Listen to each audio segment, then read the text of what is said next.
반갑습니다. 성도 여러분. 5월 14일 토요일 부산진 오늘의 묵상입니다.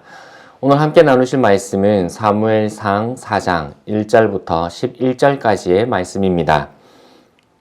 사무엘의 말이 온 이스라엘에 전파되니라. 이스라엘은 나가서 블레셋 사람들과 싸우려고 에베네셀 곁에 진치고 블레셋 사람들은 아벡에 진쳤더니 블레셋 사람들이 이스라엘에 대하여 전열을 벌이니라. 그 둘이 싸우다가 이스라엘이 블레셋 사람들 앞에서 패하여 그들에게 전쟁에서 죽임을 당한 군사가 4,000명가량이라.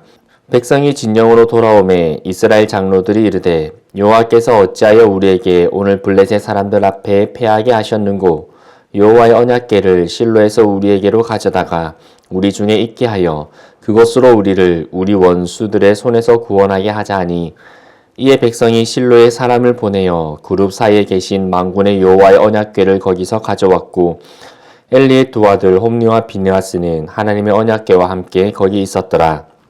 여호와의 언약궤가 진영에 들어올 때에 온 이스라엘이 큰 소리로 외치매 땅이 울린지라. 블레셋 사람들이 그 외치는 소리를 듣고 이르되 히브리 진영에서 큰 소리로 외침은 어찌 됨이냐 하다가 여호와의 궤가 진영에 들어온 줄을 깨달은지라. 블레셋 사람들이 두려워하여 이르되 신이 진영에 이르렀도다 하고 또 이르되 우리에게 화로다. 전날에는 이런 일이 없었도다. 우리에게 화로다. 누가 우리를 이 능한 신들의 손에서 건지리요. 그들은 광야에서 여러 가지 재앙으로 애굽인을 친 신들이니라. 너희 블레셋 사람들아 강하게 되며 대장부가 되라. 너희가 히브리 사람의 종이 되기를 그들이 너희의 종이 되었던 것 같이 되지 말고 대장부같이 되어 싸우라 하고 블레셋 사람들이 쳤더니 이스라엘이 피하여 각기 장막으로 도망하였고 살육이 심히 커서 이스라엘 보병에 엎드러진 자가 30,000명이었으며 하나님의 궤는 빼앗겼고 엘리의 두 아들 홈리와 비느하스는 죽임을 당하였더라. 아멘. 오늘 말씀은 이스라엘과 블레셋 간의 전쟁의 이야기입니다. 블레셋은 5 부족의 연맹체 성격의 민족입니다. 각 부족마다 우두머리 되는 장수가 있었는데 다윗이 쓰러뜨렸던 골리앗은 이 5 부족 중 한 부족의 장수였습니다. 그렇게 보면 다윗이 물맷돌을 5개를 주었던 것은 블레셋의 모든 우두머리를 죽이겠다는 결연의 의지와도 볼 수 있습니다.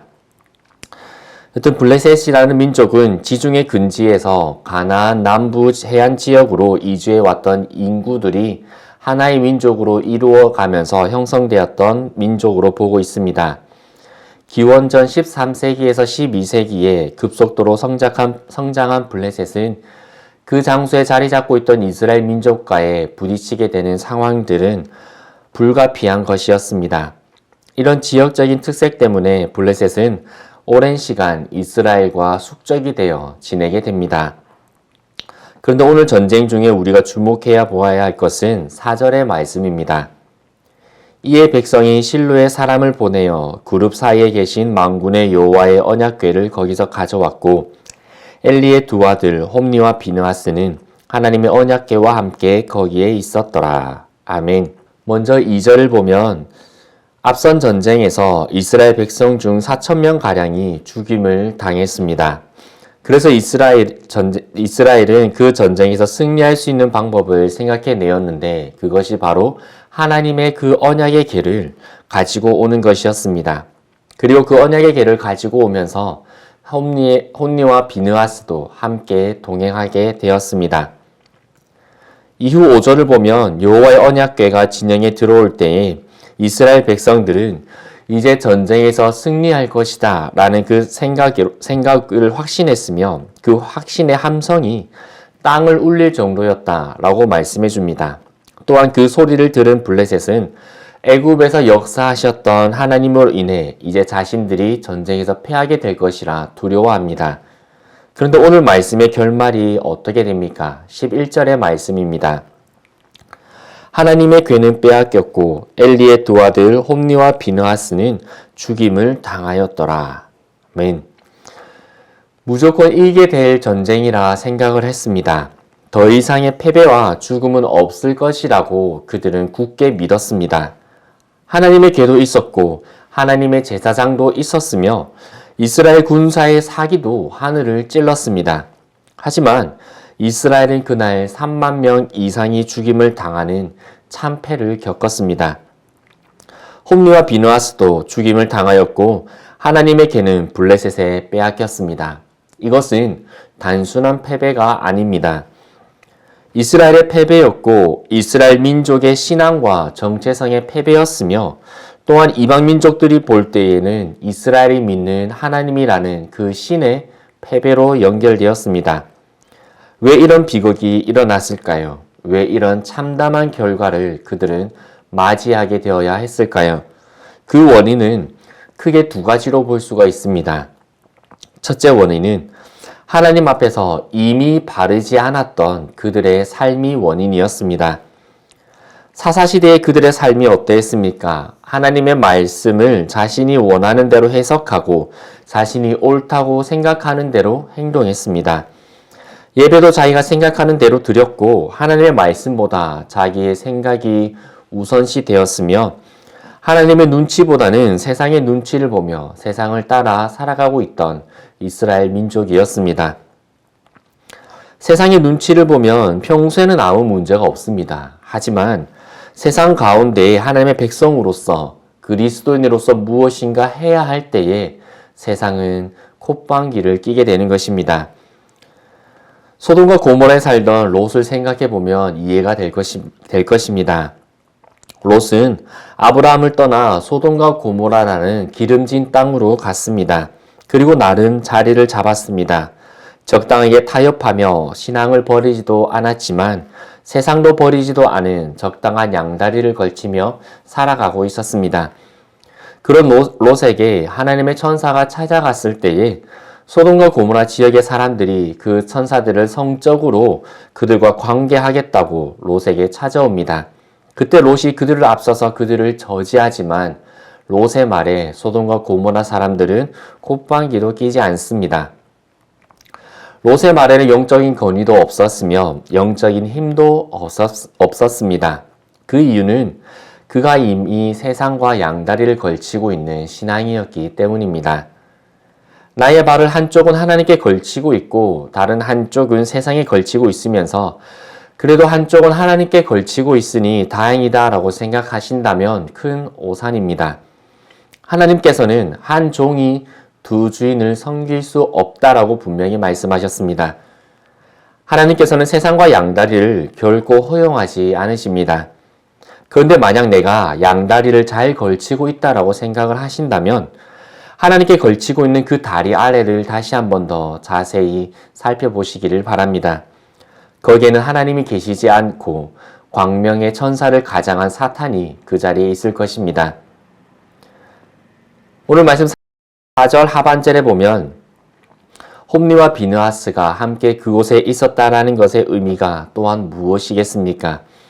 대제사장 엘리의 두 아들로서 그들은 하나님께 드렸던 제사의 제물들을 빼앗고 하나님의 것을 도둑질했으며 하나님의 제사를 멸시하던 자들이었습니다.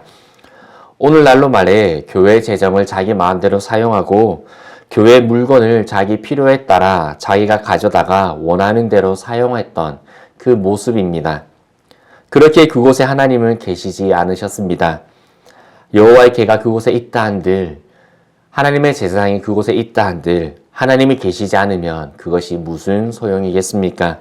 그 결과 이스라엘은 단 한 번, 단 하루에 모든 것을 잃게 되는 비극을 경험하게 되었던 것입니다. 둘째 원인은 하나님을 대하는 그들의 믿음이 미신적인 믿음이었기 때문입니다. 이스라엘 백성들은 하나님의 궤만 있으면 된다라고 생각을 했습니다. 3절에 보면 그것으로 우리를 우리 원수들의 손에서 구원하게 하자라고 그들은 말합니다. 그것은 무엇입니까? 여호와의 언약궤입니다. 그것은 무엇입니까? 만나와 십계명의 돌판과 아론의 쌍난 지팡이가 들어있는 궤였습니다. 그것은 무엇입니까? 그냥 한 상자였습니다. 그 궤가 거룩할 수 있는 이유는 그 궤를 하나님께서 거룩하다 해주셨기 때문입니다. 즉, 하나님이 아니면 그 어떤 것도 의미가 없습니다. 그런데 이스라엘은 그 궤 자체를 하나님으로 섬겼습니다. 그 궤만 있으면 어떤 전쟁에서도 승리할 수 있을 것이라 생각했습니다. 이스라엘에게는 그 궤가 이미 우상이 되어 있었습니다. 특히 우리 민족은 이런 미신적인 믿음을 주의해야 합니다. 왜냐하면 우리 민족의 토속 신앙이 미신, 바로 샤머니즘이기 때문입니다. 저희 나라의 원래 종교는 불교가 아니라 바로 미신입니다. 우리 민족의 신화가 무엇입니까? 당군 신화입니다.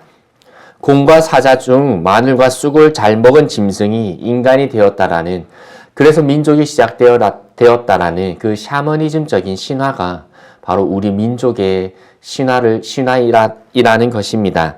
이런 미신적인 신앙이 불교와 결합하여 있고, 천주교와 결합하여 있고, 이단 사상들과 결합하여 있고, 기독교와 결합하여 있는 것입니다. 왜냐하면 우리 민족의 피 속에 이러한 미신적인 신앙이 자리 잡고 있기 때문입니다. 그래서 우리는 특히 더 이런 미신적인 신앙을 주의하며 기독교, 그리스도인으로서 신앙생활해야 하는 것입니다.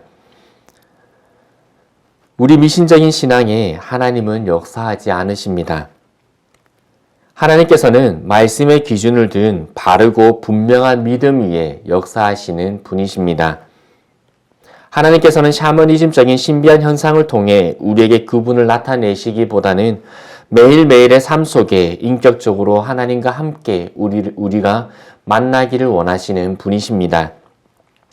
안타깝게도 이스라엘은 하나님의 말씀을 통한 인격적인 만남보다, 그리고 그러한 믿음보다 언약궤에 대한 미신적인 믿음을 통하여서 전쟁에 승리하고자 하였습니다. 그리고 그 믿음은 평안할 때는 몰랐지만 자신들의 인생의 위기의 순간에는 아무 능력도 발휘할 수 없는 그냥 쭉정이의 믿음이었습니다. 우리도 신앙생활 할 때에 내가 이전에 경험하였던 신비적인 경험 가지고 아직도 신앙생활하고 있다면 그 믿음은 오늘날 우리가 겪게 될 믿음의 순간에 아무런 힘도 발휘해 주지 못합니다. 하지만 우리가 매일매일 하나님의 말씀으로 인격적인 동행을 하고 있다면 그 인격적인 믿음, 그 말씀 위에 세워진 믿음은 우리의 위기의 때에 우리를 지켜주는 능력이 될 것입니다. 오늘 우리의 삶에, 그리고 우리의 믿음에 세상은 블레셋과 같이 계속하여 도전해 올 것입니다. 그 도전에 승리하기 위해 우리의 신앙과 그리스도인으로서 우리의 삶을 지키기 위해 하나님 앞에서 이미 바르게 살아가는 우리의 신앙생활 되기를 소망합니다. 또한 미신적인 신앙과 믿음을 버리고 하나님의 말씀 앞에서 하나님과 분명하고 인격적인 동행을 해나가는 능력 있는 삶을 살아가는 우리 부산진교회 모든 성도님들의 신앙생활 되시기를 주님의 이름으로 소망합니다. 함께 기도드리겠습니다.